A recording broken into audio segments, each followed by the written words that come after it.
Hello everyone. তো আবারও তোমাদের সামনে একটা মিনি ব্লগ নিয়ে চলে এসেছি। তো আশা করছি সবাই ভালো আছো আর আমিও ভালো আছি। তো এই যে দিনটা ছিল রবিবার 23শে মার্চ, আর বিকালবেলা ঝটপট করে রেডি হয়ে বেরিয়ে পড়েছি। যাচ্ছি কোথায়, সেটা হচ্ছে বাপের বাড়ি। ওখানে পাড়ার কালী পুজো ছিল আর সবাই বাড়িতে এসেছিলো, পিসির মেয়ে, কাকার মেয়ে, দিদা, দাদু।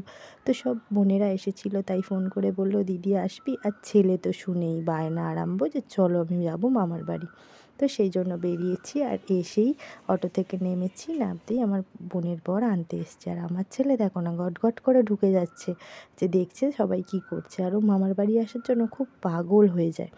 তো তারপর সবাই একটু গল্প করে এই যে আমার পিসির মেয়ে আর আমি যাচ্ছি কাকার মেয়ের বাড়ি। তো ওর একটা ছোট্ট পুচকু মেয়ে হয়েছে, তো ওকেই দেখতে যাচ্ছি। আর এই যে দেখো সবাই এখানে এসেছি, এটা হচ্ছে ছোটো কাকার নাতি, আর এই যে পুচকু বনু। আর ওরা হচ্ছে 3 ভাই, আমার পিসির মেয়ের একটা ছেলে, ছোটো কাকার মেয়ের একটা মেয়ে, আমার এই ছেলে, আমার একটা ছেলে, তাদের মধ্যে ওই হচ্ছে পুচকু বনু। তো ওরা তো বনুকে পেয়ে খুব খুশি। তারপর ওদের বাড়ি গল্প করে ওখানে একটুখানি মিষ্টি সিঙ্গারা সব খাওয়া দাওয়া করে চলে এসেছি পুজো প্যান্ডেলে।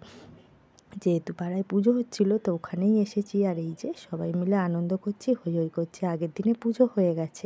তো তারপরে এই যে বাচ্চাগুলো বায়না করছিলো বলে একটু দোকানে যাব ভাবছি। আর এদিকে দেখো ঠাকুরটা কি সুন্দর হয়েছে। তো আমি আর নকাকিমা মিলে এই যে পুচকুদের কিছু কিনতে চলে যাচ্ছি দোকানে। তো চলো, দোকানে থেকে ফেরার পরে এখানে ভোগ খাওয়ানো হচ্ছিল, পোলাও আর আলুর দম। তাই আমরাও সেই মতো বসে পড়লাম খেতে।